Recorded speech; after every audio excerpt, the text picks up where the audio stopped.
Hello friends, ಎಲ್ಲರಿಗೂ ನಮಸ್ಕಾರ. ಕವಿತಾ ಕಿರಣ ಲೋಕಕ್ಕೆ ನಿಮ್ಮೆಲ್ಲರಿಗೂ ಮತ್ತೊಮ್ಮೆ ಸ್ವಾಗತ. ನಾಳೆ ಭಾದ್ರಪದ ಹುಣ್ಣಿಮೆ ಮತ್ತೆ ಚಂದ್ರಗ್ರಹಣ ಒಟ್ಟಿಗೆ ಇರೋದ್ರಿಂದ ಹುಣ್ಣಿಮೆ ಪೂಜೆಯನ್ನ ಮಾಡ್ಬೇಕಾ ಬೇಡ್ವಾ?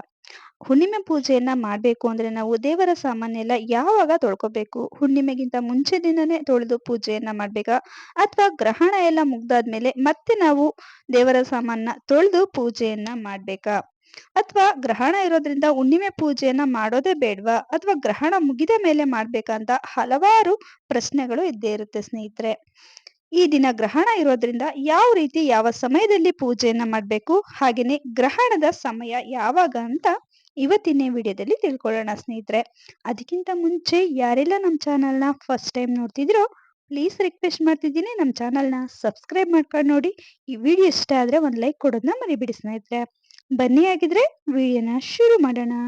ಭಾದ್ರಪದ ಹುಣ್ಣಿಮೆ ತಿಥಿ ಪ್ರಾರಂಭವಾಗುವಂತದ್ದು ಸೆಪ್ಟೆಂಬರ್ 7ನೇ ತಾರೀಕು ಭಾನುವಾರ ಬೆಳಗಿನ ಜಾವ 1:41 ಇದು ಪ್ರಾರಂಭವಾದರೆ ಮುಕ್ತಾಯವಾಗುವಂತದ್ದು ಸೆಪ್ಟೆಂಬರ್ 7ನೇ ತಾರೀಕು ಭಾನುವಾರ ರಾತ್ರಿ 11:48 ಮುಕ್ತಾಯವಾಗುತ್ತೆ. ನಮ್ಗೆ ಸಂಪೂರ್ಣವಾದ ಒಂದು ಹುಣ್ಣಿಮೆ ತಿಥಿ ಭಾನುವಾರ ಬಂದಿರೋದ್ರಿಂದ ಈ ದಿನ ನಮ್ಗೆ ಹುಣ್ಣಿಮೆ ಪೂಜೆ ಅತ್ಯಂತ ಶ್ರೇಷ್ಠ ಅಂತ ಹೇಳಲಾಗುತ್ತೆ. ಅದೇ ರೀತಿ ಈ ದಿನ ಗ್ರಹಣ ಕೂಡ ಇದೆ. ಗ್ರಹಣ ಪ್ರಾರಂಭವಾಗುವಂತದ್ದು ಸೆಪ್ಟೆಂಬರ್ 7ನೇ ತಾರೀಕು ಭಾನುವಾರ ರಾತ್ರಿ 9:56 ಗ್ರಹಣ ಪ್ರಾರಂಭವಾದರೆ ಮುಕ್ತಾಯವಾಗುವಂತದ್ದು ಸೋಮವಾರ ಅಂದ್ರೆ ಸೆಪ್ಟೆಂಬರ್ 8ನೇ ತಾರೀಕು ರಾತ್ರಿ 1:26 ಮುಕ್ತಾಯ ಆಗುತ್ತೆ. ಹುಣ್ಣಿಮೆ ಪೂಜೆಯನ್ನ ಮಾಡ್ಬೇಕಾ ಬೇಡವೋ? ಗ್ರಹಣ ಈ ದಿನ ಇರೋದ್ರಿಂದ ದೇವರ ಸಾಮಾನ್ಯರ ನಾವು ಯಾವಾಗ ಕ್ಲೀನ್ ಮಾಡ್ಕೋಬೇಕು ಅಂತ ಹಲವಾರು ಜನ ಕೇಳ್ತಿರ್ತಾರೆ. ಹುಣ್ಣಿಮೆ ಭಾನುವಾರ ಸಂಪೂರ್ಣವಾದ ತಿಥಿ ನಮಗೆ ಸಿಕ್ಕಿದೆ, ಆದ್ರಿಂದ ಯಾವುದೇ ರೀತಿಯ ಗೊಂದಲವಿಲ್ಲದೆ ಹುಣ್ಣಿಮೆ ಪೂಜೆಯನ್ನ ನೀವು ಮಾಡಬಹುದು.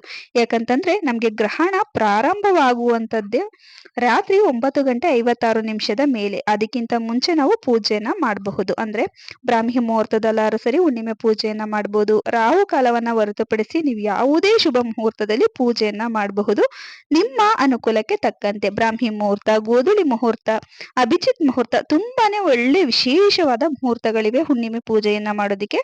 ಪೂಜೆಯನ್ನ ಮಾಡಿ ಹುಣ್ಣಿಮೆ ಪೂಜೆ ಮಾಡ್ಬೇಕಾದ್ರೆ ಹಿಂದಿನ ದಿನನೇ ನೀವು ಎಲ್ಲಾ ಒಂದು ಪೂಜೆ ತಯಾರಿನ ಮಾಡ್ಕೋಬೇಕು. ಹಾಗೇನೆ ದೇವರ ಸಾಮಗ್ರಿಗಳನ್ನ, ದೇವರ ಮನೆಯನ್ನು ಕೂಡ ನೀವು ಕ್ಲೀನ್ ಮಾಡಿ ಇಟ್ಕೋಬೇಕು.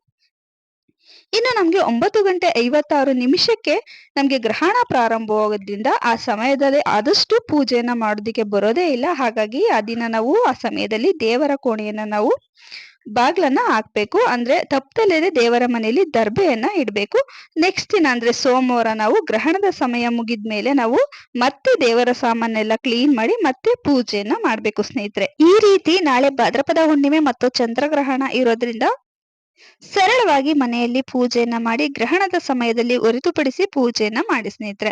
ಇವತ್ತಿನ ಈ ಚಿಕ್ಕ ಮಾಹಿತಿ ನಿಮ್ಗೆಲ್ಲ ಇಷ್ಟ ಆಗಿದ್ರೆ ಯಾರೆಲ್ಲ ನಮ್ಮ ಚಾನಲ್ನ ಫಸ್ಟ್ ಟೈಮ್ ನೋಡ್ತಿದ್ರು ಪ್ಲೀಸ್ ರಿಕ್ವೆಸ್ಟ್ ಮಾಡ್ತಿದ್ದೀನಿ, ನಮ್ಮ ಚಾನಲ್ನ ಸಬ್ಸ್ಕ್ರೈಬ್ ಮಾಡ್ಕೊಂಡು ನೋಡಿ. ಈ ವಿಡಿಯೋ ಇಷ್ಟ ಆದ್ರೆ ಒಂದು ಲೈಕ್ ಕೊಡೋದನ್ನ ಮರಿಬಿಡಿ ಸ್ನೇಹಿತರೆ.